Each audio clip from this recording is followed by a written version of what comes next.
cette conférence de presse.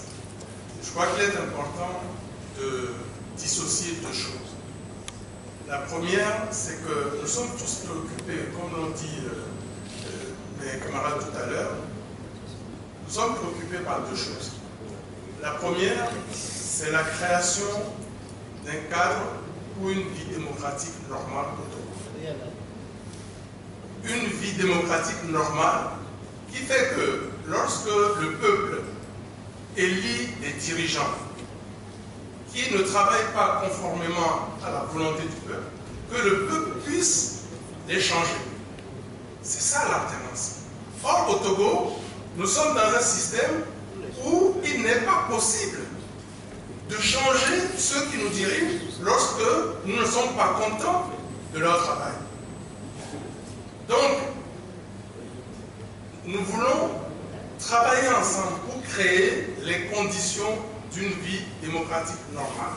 Et nous considérons que la constitution togolaise, telle qu'elle avait été conçue au sortir de la conférence nationale souveraine, permettait au Togo d'avoir une vie démocratique normale.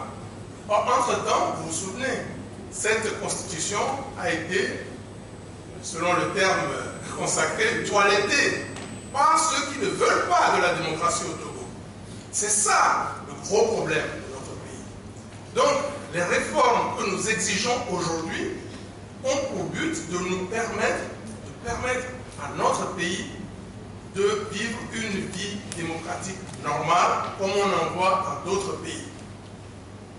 Alors, ce travail, ce n'est pas seulement le travail des partis politiques. Comme l'a dit tout à l'heure le professeur Olou, c'est le travail de nous tous. Vous, journalistes, vous avez comme mission d'expliquer à nos populations qu'il ne s'agit pas, que les réformes n'ont pas forcément un lien avec les élections, mais que le but des réformes, c'est d'abord permettre à notre pays de vivre une vie démocratique normale. Maintenant, il y a l'autre aspect qui sont les enjeux électoraux.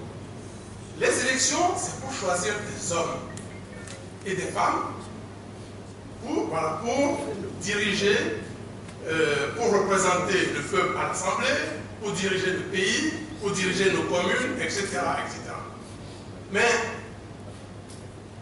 ce choix des hommes ne peut se faire de façon convenable que lorsque les conditions d'une vie démocratique normale sont établies. Or, ce n'est pas le cas aujourd'hui. Donc, il faut distinguer, il faut dissocier les deux choses. Donc, ce qui nous unit ici aujourd'hui, c'est notre volonté de travailler ensemble pour faire en sorte que nous créions, à travers les réformes, les conditions d'une vie démocratique normale. Alors, une fois que ces conditions seront établies, après on verra pour les enjeux électoraux, ça ira pratiquement tout seul. Alors, la démarche que nous avons proposée, et une chose que je voulais dire aussi, c'est que la problématique des réformes comporte plusieurs enjeux. Il y a des enjeux politiques, bien sûr, des enjeux politiques des élections non démocratiques, la fraude électorale, etc., etc. Une représentation nationale qui n'est pas conforme à la composition sociologique de nos populations. Aujourd'hui, qui peut me dire que le parti RPT UNIR, qui détient 2/3 des députés à l'Assemblée nationale, représente au sein de l'opinion togolaise 2/3 des Togolais. Ce n'est même pas concevable qu'aujourd'hui 2/3 des Togolais approuvent ou appuient le régime RPT UNIR. Ce n'est même pas concevable. Or, à l'Assemblée nationale, c'est ce qui se passe. Vous voyez, l'opposition représente à peine 20% à l'Assemblée. L'opposition représente à peine 20%. Alors que même quand on s'en tient aux résultats électoraux, l'opposition, dans son ensemble, en termes de suffrage,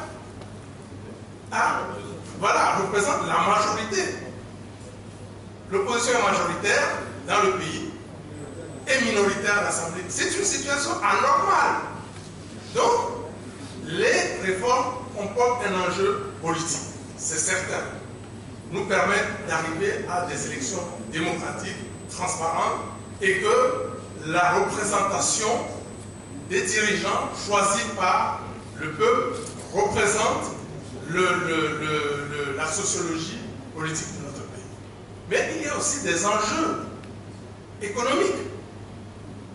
Aujourd'hui, qui viendrait investir dans un pays où il n'y a pas, où la justice n'est pas indépendante? Il faut être idiot. Il faut être un idiot pour venir investir dans un pays où, lorsque votre capital, votre investissement est en péril, eh bien, la justice se mettra du côté se mettra d'abord du côté du pouvoir, et si vous n'êtes pas de mèche avec le pouvoir, eh bien, votre investissement sera perdu. C'est arrivé à plusieurs personnes, à plusieurs investisseurs. Donc, il y a un enjeu, il y a des enjeux économiques. C'est que le contexte de non-démocratie, le contexte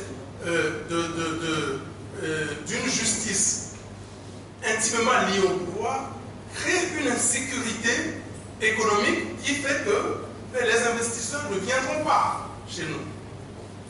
Et puis, il y a des enjeux sociaux. Il y a des enjeux sociaux. L'insécurité économique crée une insécurité sociale, par exemple au niveau du chômage. Aujourd'hui, je crois qu'il y a d'éminents professeurs d'université ici, nous avons une université, des universités qui déversent aujourd'hui sur le marché du travail des milliers de Togolais diplômés. Parmi eux, il y en a peut-être 5 ou 10% qui auront la chance de trouver du travail. Et s'ils trouvent du travail, c'est parce que ça aura été une faveur du parti au pouvoir. Ce ne sont pas des situations normales. Donc, la problématique des réformes, par ces enjeux politiques, économiques et sociaux, permettront, la réalisation des réformes permettra à terme de débloquer le pays. Aujourd'hui, tout le monde dit que le pays est bloqué.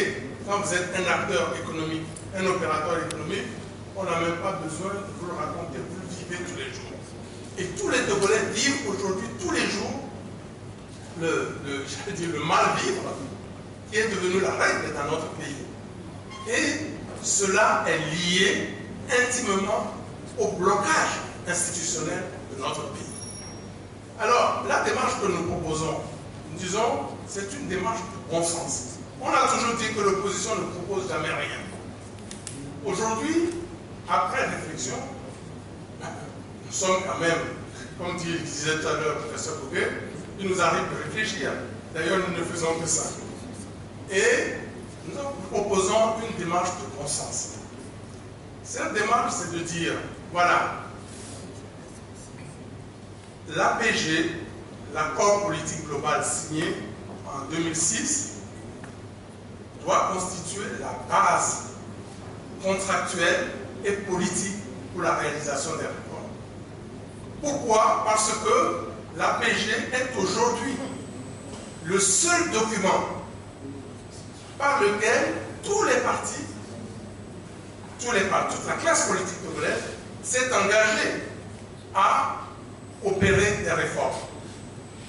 L'APG n'a pas dit comment faire les réformes, mais l'APG a mis en place un cadre.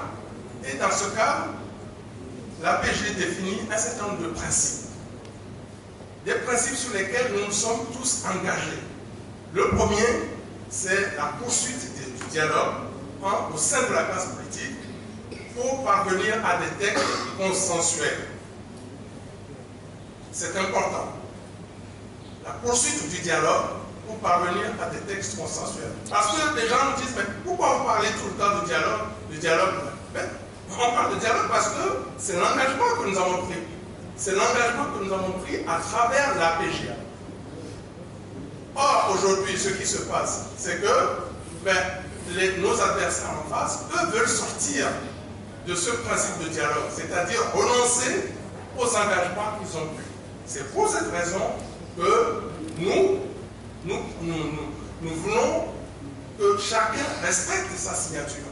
Nous nous sommes engagés à poursuivre le dialogue pour aboutir à des textes consensuels de réforme.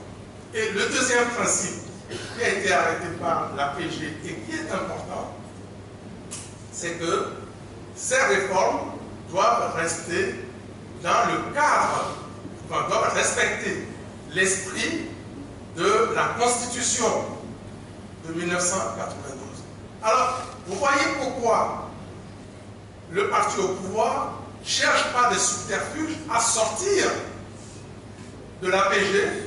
C'est parce que l'APG nous oblige à rester dans le cadre de la Constitution qui a été quasi unanimement, je crois que c'était à 92%, adoptée par le peuple togolais. Et cette Constitution a fait l'objet d'un consensus de l'ensemble de la classe politique, y compris du RPT.